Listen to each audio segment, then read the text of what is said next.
Hello everyone, donor রান্নাঘরে তোমাদের সবাইকে স্বাগত জানাচ্ছি। আজকে আমি তোমাদের সঙ্গে শেয়ার করতে চলেছি চকলেট মুস রেসিপি। এটা খুবই সহজভাবে একদম কম খরচায় আমরা অনায়াসে বাড়িতে তৈরি করে ফেলতে পারি। আর এটা বাচ্চাদেরও খুব প্রিয় হয়, আর খেতে কিন্তু একদম দোকানের মতোই টেস্টি। তো তোমরা অবশ্যই আমার এই রেসিপিটা ট্রাই করো আর কমেন্টে আমাকে জানিও কেমন লাগলো।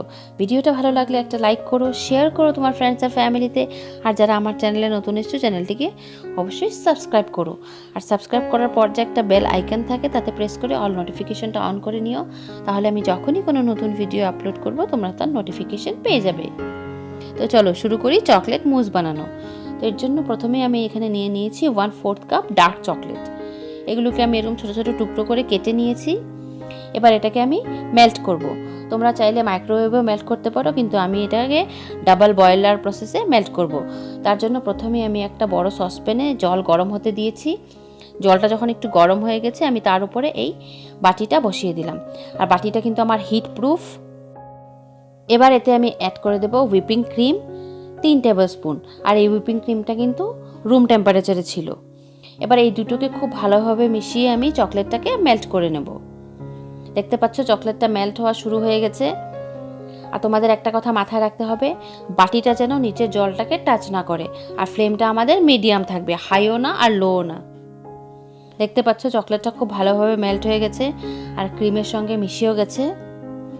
এবার এটাকে আমি গ্যাস থেকে নামিয়ে ঠান্ডা হতে দেবো। চকলেটটা কিন্তু আমার পুরোপুরি ঠান্ডা হতে লাগবে যখন আমরা এটা মুসে ইউজ করব। তো এটাকে আমি এবার ঠান্ডা হতে দেব। তো যতক্ষণ এটা ঠান্ডা হচ্ছে আমি সেদিকে ক্রিমটা হুইপ করে নেব।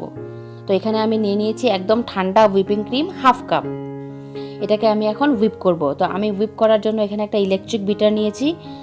তোমরা চাইলে হ্যান্ড হুইস্কার দিয়েও করতে পারো, কিন্তু সেক্ষেত্রে সময়টা একটু বেশি লাগবে। তো এবার আমি এটাকে হুইপ করে নেব।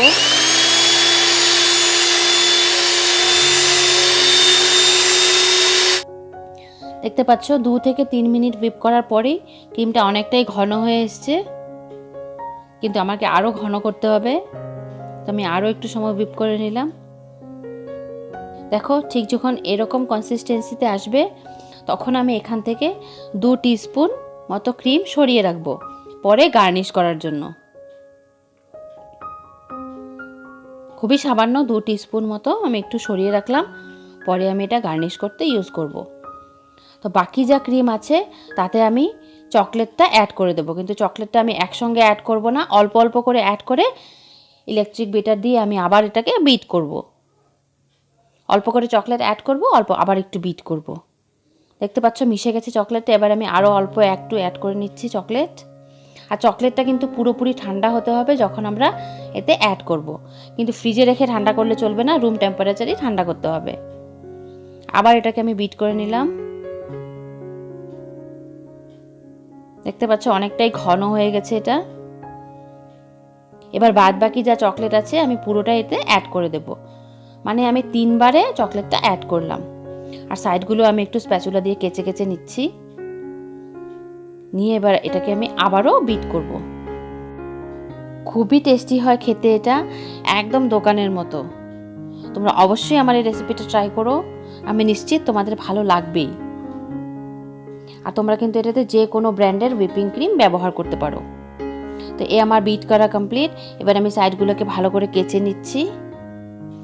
আর এখানে আমি নিয়ে নিয়েছি একটা পাইপিং ব্যাগ। এটা কিন্তু অপশনাল, তোমরা চাইলে পাইপিং ব্যাগ দিয়েও করতে পারো, আবার চাইলে স্পুন দিয়েও করতে পারো।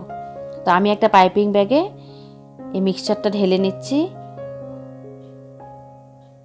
আর এখানে আমি নিয়ে নিয়েছি কিছু মুস কাপ।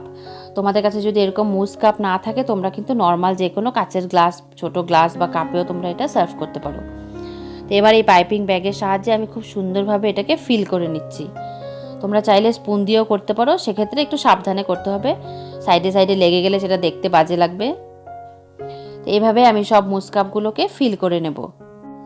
আর আধা কাপ হুইপিং ক্রিম দিয়ে আমার এইরকম সাইজের 5টা মুস তৈরি হয়েছে। এবার যে চকলেট মেশানোর আগে আমি সামান্য ক্রিম উঠিয়ে রেখেছিলাম সেটা আমি স্পুনের সাহায্যে অল্প অল্প করে দিয়ে দিচ্ছি। সামান্য একটুই দিচ্ছি গার্নিশ করার জন্য। এবার আমি ওপর থেকে ছড়িয়ে দেব সামান্য চকো চিপ। এটা দেখতে খুবই ভালো লাগে, খেতেও টেস্টি। সামান্য চকো চিপ ছড়িয়ে দিলাম। তো এই আমাদের চকলেট মুস একদম তৈরি সার্ভ করার জন্য। তোমরা এটা ফ্রিজে রেখে একদম ঠান্ডা করে সার্ভ করতে পারো। তোমরা অবশ্যই আমার এই রেসিপিটা ট্রাই করো আর কমেন্টে আমাকে জানিও কেমন লাগলো। আর ভিডিওটা ভালো লাগলে একটা লাইক অবশ্যই করো। আবার ফিরে আসছি নতুন কোনো রেসিপি নিয়ে।